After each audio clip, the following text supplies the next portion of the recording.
As the 1.3 terabytes of data, and just for those of you who are slightly older than me, because I understand exactly how much 1.3 terabytes of data is, it's about 3,000 CD-ROMs of data, which is being analysed and scrutinised by journalists of amaBhungane, and the Daily Maverick continues to unravel and filter through into the public domain.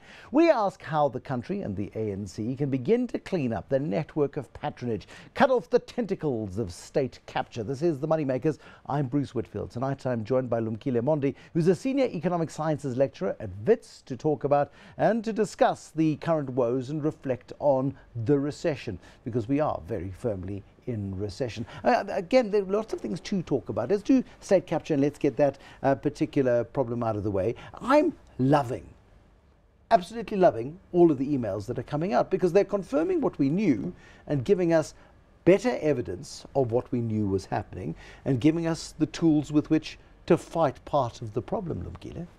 Thanks for having me, Bruce. I think through Mark Swelling's leadership, we realized that the academics were sort of watching and not trying to dig deeper, because as academics, we are inquiry people. So when amaBhungane had leaked this, and by sheer luck, we got hold of also those emails. It made it easier for us that then we could come up You're talking about the Betrayal of Promise report, which came out a couple of weeks ago, which goes into very big evidence-based detail of the extent of state capture. Very much. And also, Bruce, more importantly also, some of our people who work amongst these people who have come forward also to say, you know what, yes, this happened, I was there. So it's really very supported by those South Africans who cannot watch what's happening to the state, where the state has been repurposed for private accumulation, rather than what the promise of 94 talks to. I mean, so many people look at these emails and they look at your report and they look at Thuli Madonsela's state of capture report and they hang their heads in despair, their shoulders slump, and Braai conversations on a Saturday afternoon talk to the death of the country. I hold an opposite view. I hold the view of better out than in. The information is empowering. Very much, Bruce. What this information has done to us, it's including what's been done by Scorpio, Daily Maverick, amaBhungane, and many other South Africans who, on their own individual action, are taking responsibility. That's given us a sense of unity around what needs to be done.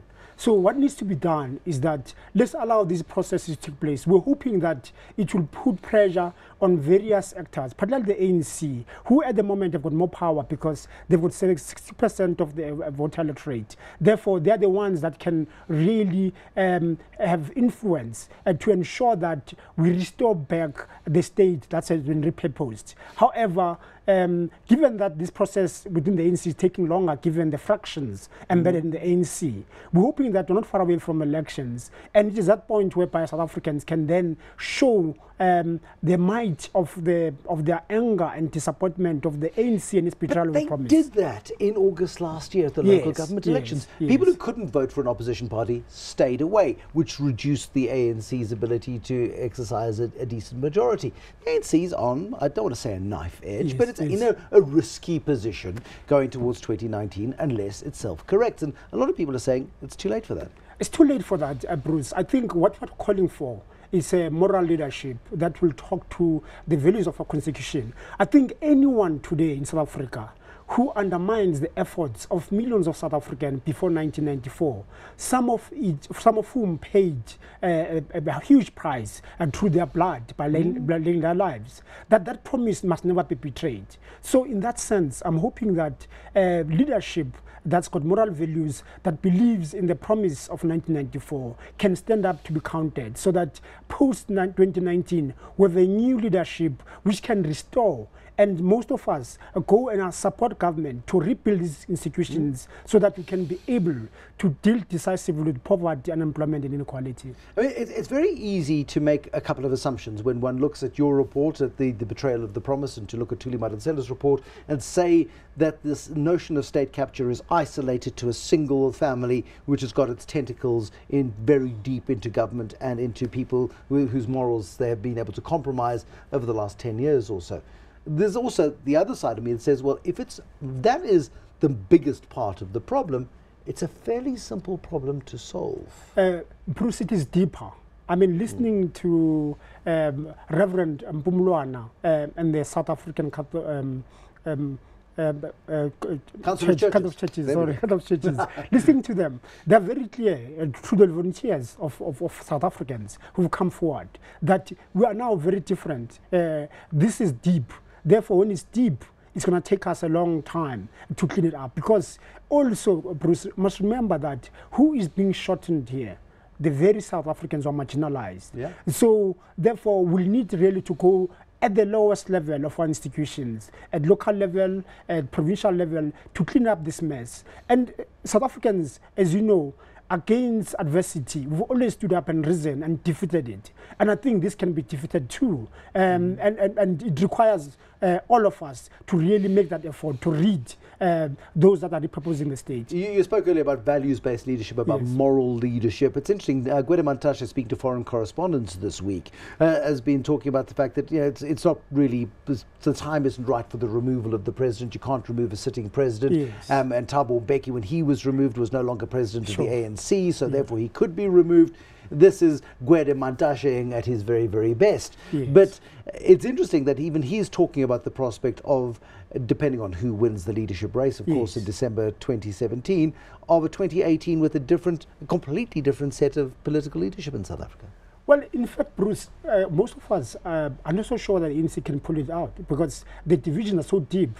So I think between now and December, there's going to be so much infighting that whatever happens in 2017 in Galaga, we may see the ANC splitting. And through that split, there will be forces. People talk about the split. Okay, now, practically what happens in the case of a split? Let's say, for example, the ANC is neck and neck between Nkosazana Dlamini-Zuma and Cyril Ramaphosa. And Nkosazana Dlamini-Zuma wins. Does Cyril's crew walk out of Gallagher Estate and start Cope Mark II? Because that didn't go very well for the last guys who tried it. It didn't, and you've seen it. But it's gone fairly better for one organization that is in red. Although they've not been able to really win decisively a lot of the elite and as well as the business class because of the policies that they purport. But I think what we're likely to see, if nothing happens, is really those leaders who ascribe to the values of the founding fathers of the ANC, who value the importance of ensuring that it's a society that cares, that we are in this together. We cannot fight ethnic politics. We cannot fight only class politics. We need all of us together in this fight of redressing. So I'm hoping that those forces will join the forces that are emerging. I mean, we see the SACP, yes, they are red.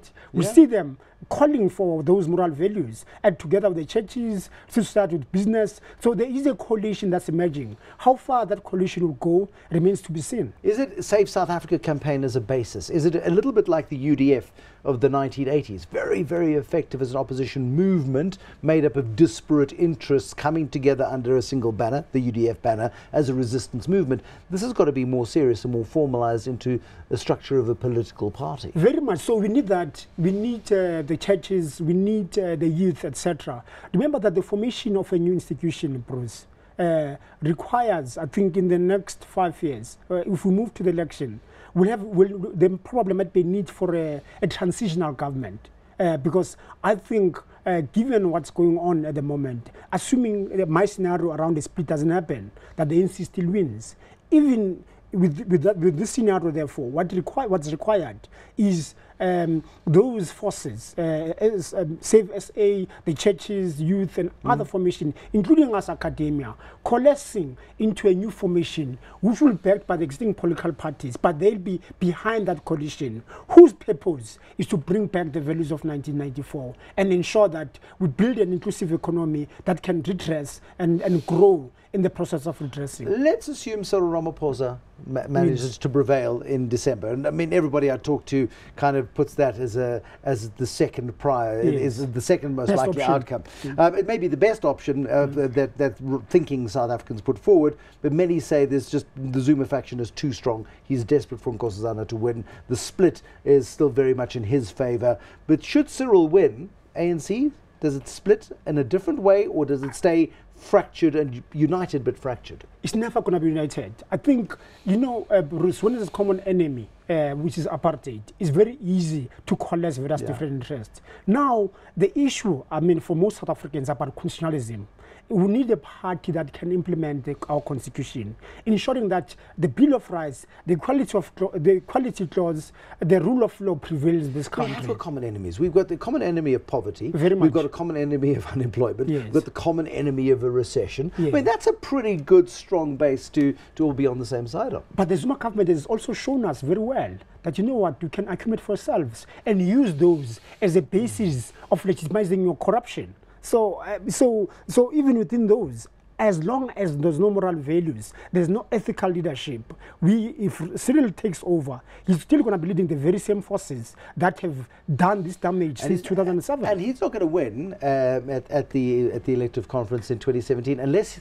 there is some kind of belief, it doesn't have to be an assurance, but a belief that he will allow pockets of the status quo to maintain. Very much.